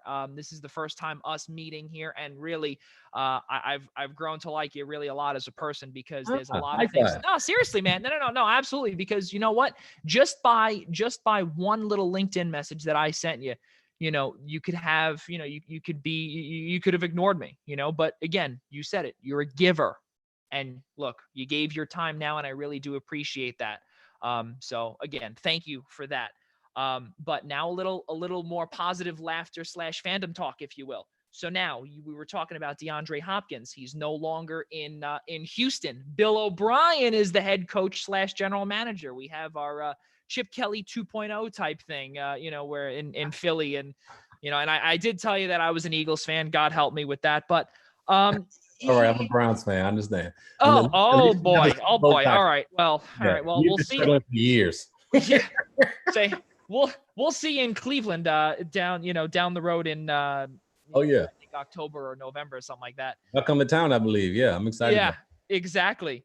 So with DeAndre Hopkins in Arizona now, Kyler Murray's throwing to him, and you now have Deshaun Watson still in Houston, but now he has a few guys to throw to, but they're not named DeAndre Hopkins. And I don't know, some lopsided trades you might think or whatever. And Brandon Cooks in a separate trade, and who's oft injured, has a humongous contract. Randall Cobb, who, is on the, I would say, down, lower end of his career. Will Fuller, as you were talking about earlier, is, he can't stay on the field. Speak about now what I guess DeAndre Hopkins meant to Houston, and what is the advantage that Arizona is going to look for with Hopkins, and what's with Houston? Give your 2 cents if you can, or whatever you could say, or whatever you want to say with what the hell's going on, Cecil? Help me here. Help me understand this. Well, I think Bill O'Brien is a number one. He's a great football mind, and his thought process is, this is my opinion, it's more about team than one person. Right. And if you look at the receiver position now, you got Brandon Cooks, you got Randall Cobb, you got Will Fuller, you got Kenny Stills, you got a couple more veterans they drafted or brought in, and then they drafted a rookie this year in the 5th round. He wants to have an overall good receiving core, and he loves veterans. Veterans know how to be professionals. Veterans that know how to. I mean, if you look at the guys he brought in, Aaron Rodgers. You look at the guys they brought in with Randall Cobb and Brandon Cooks. Those guys have made deep playoff runs. They have played with some of the best quarterbacks to ever play, from Tom Brady to Drew Brees, a very good Jared Goff. I'm not saying he's great. And then Aaron Rodgers with Randall Cobb, right? They played with some experienced guys. Even last year with Dak Prescott, they played with some good guys, and they know how to win. They know how to get deeper in the playoffs, and that's where Houston's trying to go. They're trying to make that run and get deeper in the playoffs. But with the receiving core they have now, it's probably the deepest it's been since O'Brien's been head coach. And the guys can do multiple things. So now you're putting Deshaun in the position where he has multiple weapons that can do different things. And hopefully that's going to open up the offense and make it more spread out, where it's not just DeAndre Hopkins. And it's not a lot of pressure on Will Fuller. Because when Will Fuller's in the game, he's outstanding. It's just he has to stay on the field, and he hasn't done that. So now you got other weapons and other guys, not just one guy. You got other guys, 2-3 other guys that can make plays and be there if Will can't stay on the field. But to be honest, DeAndre is somebody that if you're a quarterback, you can depend on. Right. I mean, DeAndre was telling me about Deshaun when we were playing together in 2015. He was like, Cecil, this kid, we got it. Because they both Clemson grads. Right. See, this kid, we got at Clemson. Oh, he's the best thing out here, see. And he was a freshman. I'm like, get out of here. Like, you're just biased. I'm like, whatever. Long story short, he was right. You know what I mean? This guy is special. This guy is somebody that can be a face of a franchise and one of the best quarterbacks. He can be and will be in my opinion, one of the best quarterbacks in this game. And when you have a guy that has a relationship with, for example, Deshaun and DeAndre have a relationship on the field and off the field like brothers. Mm-hmm. But when Deshaun was in trouble, where did he go to? He had somebody he can depend on, and DeAndre Hopkins. They played 2 or 3 years together, right? So now he doesn't have that. Yeah, he has to learn and get timing down with newer receivers, which is part of the business. But when you got a guy like DeAndre, for me, it's tough for me to let him go. But, Bill O'Brien is a lot smarter than me. And they have a plan for the team. So hopefully that plan works. But what the Arizona Cardinals are going to get is a dog. First off, he is a dog. And he is somebody that's going to make plays. Like I said, there's no throwing up the ball and it's 50-50. It's a 70-20, a 70-30, a 80-20. You know what I mean? A 60-40. He's going to make the play. He's going to bring the ball down. There's seasons of him going on with no drops, right? I mean, he has incredible hands. And the thing about DeAndre, he is so hungry to learn. So for him to go to Arizona and be under one of the greatest players to ever play or be with in Larry Fitzgerald, and those guys are so similar in so many ways. So I trained with Larry Fitzgerald in the summertime for like 3 seasons. And to watch his work ethic and how he takes care of his body and his mind and how hard he works, it was like he was working to make the team. I thought he was like an undrafted. If you watch him work, he had a work ethic of an undrafted guy trying to make the roster. Like it was incredible how hard and how much passion and how much he put into his game. And DeAndre is a very similar receiver when it comes to how they play the game. They're not the fastest. They're both strong guys and amazing hands. So I think he is going to be there. He's going to be an awesome asset for Kyler Murray. He's going to be a guy that Kyler can depend on. And he's going to learn a lot from Larry Fitzgerald. It's going to be awesome for Arizona fans and the NFL fans, period, or DeAndre Hopkins fans, because he's going to put on the show out there. And some of the catches he puts together, it's going to be amazing. And you're going to be like, how does he do this? Like his hands literally are like 2 of mine. Like it's incredible how big his hands are. But he's a special player and a special human, and I'm excited for his new journey in Arizona. That's pretty cool. Now I'm going to ask radio Cecil Shorts now. Now, you're on the radio. Yeah, well, listen, you're on the radio, and you know what? Obviously, you're in a much smaller market than you are here in New York, because if you tried to, let's say, if you were on with Mike Francesa, right? Or you were with, Chris Russo, Mad Dog on Sirius, right? And, you were to say something like, how you said with Bill O'Brien being a, he wants the depth, right? Yeah. Right now, how do you, and this is a question, in all seriousness, is there, whenever there's criticism thrown at you saying, oh my God, you don't know what you're talking about, you're old, you're washed up, whatever the case may be, how do you deal with that on the radio? This is just a personal question that I have for you, because I need some, I'd like a little bit of a advice there, if you don't mind. This is not proper grammar. That's okay. It's not proper English. That's all right. Pierre Garcon used to say all the time, if they ain't hating, you ain't doing something right. Yeah, it's true. It's true. So and then, I listen to that, and, that at the end of the day, they're listening to you. They're talking about what you said, either they agree or disagree, and they're tuning in to listen, right? So for me, I don't, it took a while for me to learn this. I don't look at Twitter and social media and look for responses. Mm-hmm. I don't do that. You don't look in your notifications. Yeah. Don't look for gratification. I don't look for acceptance from those guys. I prepare for the show. I prepare and I watch the game, and I trust myself and I trust my research. And whatever I come off and I say, I mean, right? This is my passion. This is what I love to do. This is, I trust, and you might not agree with it, but this is what I like to do. I put the time and the research in, and I'm saying this, whether you agree with it or not. But the thing is, for me, when it comes to criticism, I don't listen to it. But somebody comes to me face to face and say, "Hey, I didn't agree with you on this." I talk to them about it. Why didn't you agree? Well, this is my opinion. This is how I feel about it. Sometimes it sways people, sometimes it doesn't. But I don't look for acceptance from those guys. I want to do my job and do it the best of my ability. I know I'm good at what I do. I don't need everybody to agree with me. And I think that's part of being a talk show host or on-air analyst or whatever you want to call it. Everybody doesn't have to agree with you. Yeah. You want them to listen to you.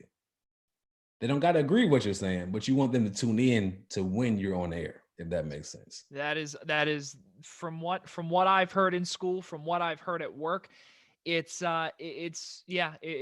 basically what it comes down to is, and I don't know if that's the same way here or on the East Coast, because again in the media, in this media market here, animal out there, brother. it's I can't even imagine, and that's why a lot of people say in the radio industry or the media industry, well, you got to go elsewhere to eventually get back here. Well, I don't know if I even want to be here, because I'd rather be where you are, where you do your research, and if you come face to face with somebody here, no one will throw a hot dog at you, that they got off of a hot dog cart, and listen, all joking aside, that's just how it is here. But no, thank you for clarifying that, because not only for myself, but for those that are watching and could potentially be, either, aspiring football players, where someone says you're never going to make it, I've had someone tell me before, well, you're never going to make it into the business. Well, guess what? I went to school and I was able to do a whole bunch of games at Madison Square Garden. Yeah, it's pretty cool. That's pretty good stuff. But you know what? You have to work for it. You have to eventually get there, and you have to do that research, and you have to be confident in yourself as well. So back to the football questions, if you will. So now with Tom Brady in Tampa Bay, do you still speak to any of the guys there, like the aforementioned Mike Evans, maybe Levante David, any of them? Do you speak to any? Yeah, I talk to a few of the guys. Everywhere I go, in the NFL locker room, you're really close with your position groups, guys, right? And then you're really close with whoever it might be from the same city, or whoever you decide, whoever you like-minded with. Yeah. So I definitely am close with a lot of receivers I played with around the league. And then different guys. I talk to Levante every now and then. I talk to different guys. I just check up on them, see how they're doing. I used to tease Levante because my roommate in college was from Florida. So I know all about high school football in Florida. He grew up in the Miami area, and Levante's from Miami. But I knew everything about high school football in Florida. So I used to tell him I went to Northwestern High School, which is a really popular high school in Florida. And that's where he ended up going. And I'm like, yeah, I remember you there. He's like, what? You went there? I'm like, yeah, I went there for a couple of days or for a year, and I transferred. I went to another high school in Florida. And he just looked at me like he couldn't tell if I was making it up or I was for real, because I was so confident saying it. And I knew a lot about high school, and I knew who came out at the time. So it was like, he was like, wait, for real? And so I just tease him about that sometimes. And that's fun. But yeah, I talk to a lot of the guys. I try to keep in touch, even if it's just, hey, how you doing? Not even talking ball, just checking up with the guys. I try to do, and it's tough because I try to do better at those relationships. I kind of struggle in that area. But I definitely keep in touch with a lot of guys. Yeah, well, I mean, you know what? I think in your defense, Cecil, you do have a family, and so and so, I would say, I mean, like I said, happy belated Mother's Day to Chanel, but you do have 7 children and you do have a family, so I think they'll understand it, and if they don't, well, they'll deal. For sure. So, yeah, really, really good stuff there. So one last thing before we get to just the general questions. And again, if I'm being slow here, Cecil, please tell me. I know it's 6:40 where you are. I don't want to take I got about 10 more minutes. We good, bro. Cool, man. Good for sure. So let's do this actually. Now, you answered the question about your favorite team, the Cleveland Browns. I'm sorry. Everything Cleveland. Hold on. Everything Cleveland. Indians, everything Cleveland. Cavaliers. Everything. Okay. Everything. Born and raised. I was born loyal. Okay. All right. Faithful. All right. Well, for the Browns fans that are watching, I don't think they're gonna like that Buck shirt you got on there, man. It was cleaning day. I'm sorry. I do like my teams that I play with. Now I do root for them, but my number one team, who I grew up watching, I'm ride or die with the Cleveland Browns, the Cleveland Indians, and the Cleveland Cavaliers. Now you got to listen. I'm not claiming to be a Kansas City Chief fan or I don't know, a Golden State Warriors fans who just started happening a few years ago. I'm sorry, I never heard. You're not a front runner, man. I'm not a front runner. I ride with my team. We were supposed to go to the Super Bowl last year. I don't know what the heck happened, but we're gonna go to the Super Bowl this year. Every year in my mind, we're going to the Super Bowl, and maybe I'm crazy, but that's just what it is. We'll see what happens with Kevin Stefanski taking over as the head coach over there. So. Now, and you said it earlier, Houston is always hot, and really, that's a little bit here. And I'm thinking, because we were talking about it, it was just snowing in May yesterday here out on Long Island. But I'm going to ask you this anyway. Now that summer's right around the corner, or officially right around the corner, what ice cream flavor is your favorite? You know what? So ice cream, my favorite. Oh, that's it goes back and forth between cookie dough and just strawberry. Okay. Simple guy, but cookie dough and strawberry. Every now and then I'll go cookies and cream, or I'll go strawberry shortcake or something like that. But I'm normally cookie dough or strawberry. Pretty good. Okay. Yeah, because in the last couple episodes that we've had here, we've had mint chocolate chip on another project that we're working with. I've heard mint chocolate chip. I've heard plain vanilla. So that's definitely one to mark down for the archives. Now with your family, obviously you said full family and everything. Is there any home projects or any Netflix series or any movies or games or anything that you've been looking to play with your children that you couldn't do when you'd be coaching at Second Baptist School? So we've been playing a lot of board games, like nice. Sorry and Trouble and Candyland and those. You know all the old school. Yeah, like that. So we've been doing a lot of stuff like that. Netflix, my wife and I, we've been, obviously everybody probably in the nation or world, I guess. Yeah. Netflix and different TV shows. I think Ozark was a big one for me.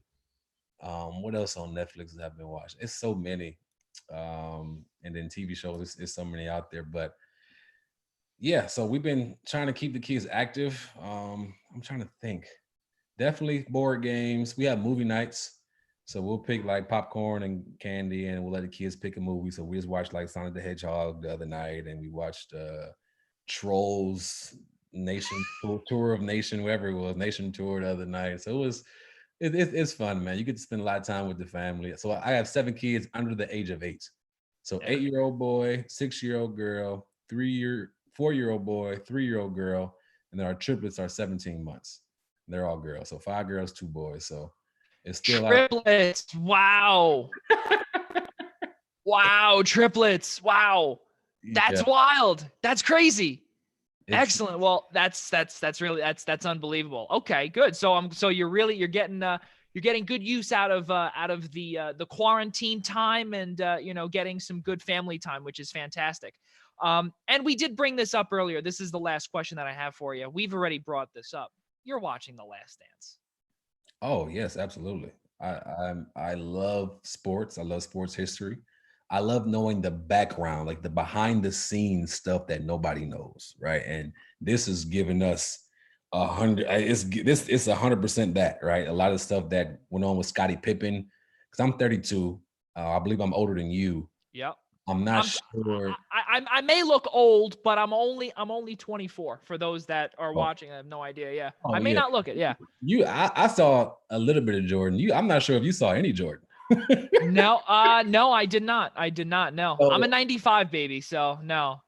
so a lot of stuff that goes on behind the scenes, like Scottie Pippen, could have had surgery at the end of the season, but waited to the season to have it because he's, contractual issues. My dad didn't even know that. There's just so many things that's happening behind the scenes. Like, wow, Yeah. this is really going on. That's really going on. To see the mindset of Jordan, Mm-hmm.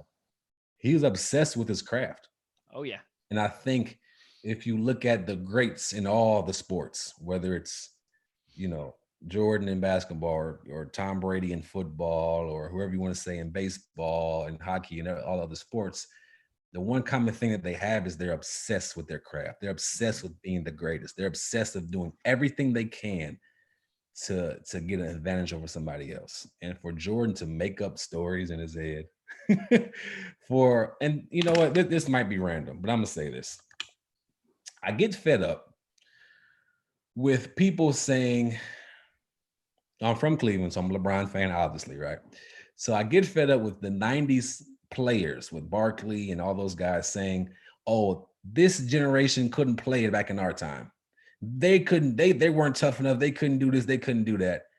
If I'm not mistaken, I've watched player after player, coach after coach in the 90s are truly scared and intimidated by Michael Jordan before the game even started.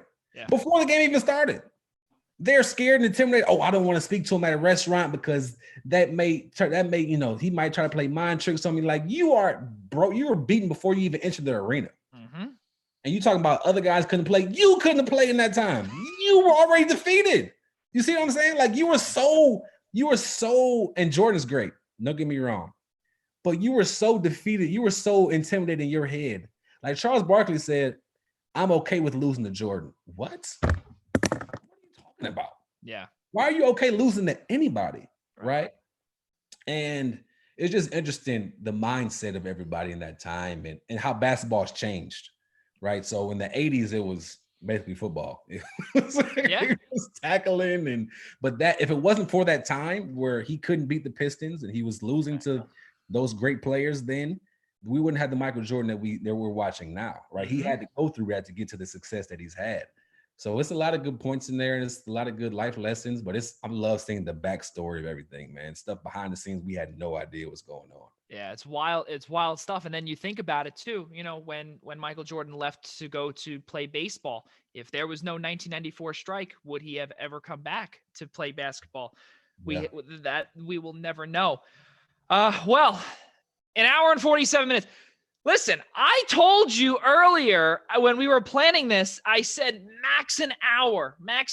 But you know what? Listen, I can't thank you enough, Cecil, for being a true fan here, being a true gentleman, and just, allowing this, me from Long Island to speak to someone like you. I really do appreciate it. The Eastern Observer appreciates it. Everyone that is watching, I'm sure, appreciates it. But really, though, thank you from the bottom of my heart. Thank you very much.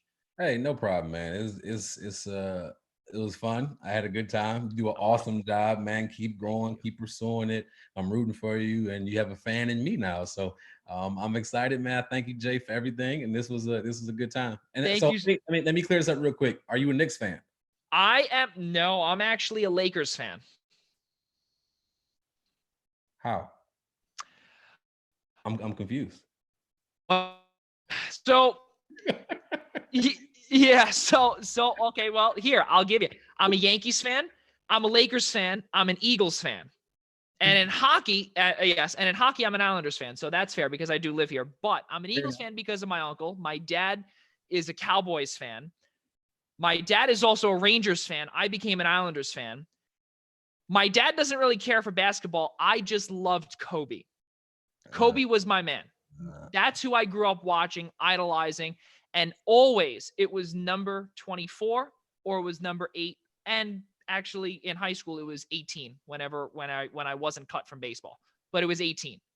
So yeah, that's basically the long story short there. Quick story. So I was never a big Kobe fan, but I respected him. Right? I'm like, I respect greatness. I had a chance to see his last game he ever played. So I was in the building. Me and two of my close friends, Mike Brown, we played together in Jacksonville. He's a receiver coach now at the University of Cincinnati. And then my guy, Chaz Jackson, went to college together, and he's like a big time music producer now. He lives in LA. So he's produced with Kanye, Chris Brown, all them people. So we're at the game and we're hanging out, and I'm like, this is pretty cool. We're going to see Kobe's last game ever. It was just an experience, right? And like I said, I wasn't a big Kobe fan until I went to the game and had that experience standing up the entire game. We stood up the entire game, everybody. And I probably videoed like 70% of the game. He's going crazy. Everybody's feeding him the ball. We're all yelling, shoot, shoot. And I felt like he heard me because he just yeah, it's that superstition. I love it, man. That's great. The way he goes out, I've never seen a player go out like that. Yeah. Like that's how you want to go out as a ball player. This is your last game. I don't know how many points he scored. 60? I think it was 60. Yeah. Like that's how you want to go out. Like that memory in your head is, he's rest in peace now. That's ideally how every former player wants to go out, at your best, at a great game, a great memory you can have forever. People can talk about it. And from that point on, I'm like, yo, this is greatness I'm seeing. You know what I mean? He's been through so much in his life. He's a kid that came into the league at 17 years old and had to, sit behind Eddie Jones, rough rookie year, air balls at the free throw line, the whole nine, had to win a title without Shaq. He is somebody that I'm like, I respect. And from that point on, I was a fan of his. And I randomly went to a Lakers game a couple years later. And then my wife surprised me for my birthday. And she let me go to LA with some friends. And they retire his jersey at the game. So I'm like, I was blessed to see two major moments in Lakers history and Kobe history before he passed away. And that's I'm like, amazing. This is crazy. That's pretty cool. So I forever will respect Kobe, and I became a fan late. But Kobe is one of the greatest ever. That's fair. That's really amazing. But again, just, we are, like I said, you do got to go. So I just want to say this one last thing. So in the closing credits here, before you do go, Cecil, just so we have you here and, you don't skedaddle just yet. Episode number 26 of the Primetime Rundown podcast will be on Friday from 6 to 8. I will not be there. Had a death in the family, unfortunately. So Tyler Adele, Nick Partain will be. Thank you very much, Cecil. Appreciate it. Actually, it was a old friend and whatever. Yeah, 25 years old. Very, very rough. So Tyler Adele, Nick Partain will be taking over. There'll be some guests there to be determined. Please stay with us at Observe Eastern on Twitter and theeasternobserver.com for more details there. Episode number 12 of our byproduct, the Primetime Rundown Zoom interview series with Baltimore Orioles prospect Kevin McGee on Thursday, May 14th. That interview will begin at 6 p.m. Eastern time. And tune in tomorrow, episode number 2 of the Essential Wrestling Podcast, tomorrow, May 12th, 6 p.m. Eastern time on YouTube. Ladies and gentlemen, for Cecil Shorts, I'm Joey Jarzynka. For all of us at the Eastern Observer and the Blackjack Media Networks, we'll see you next time.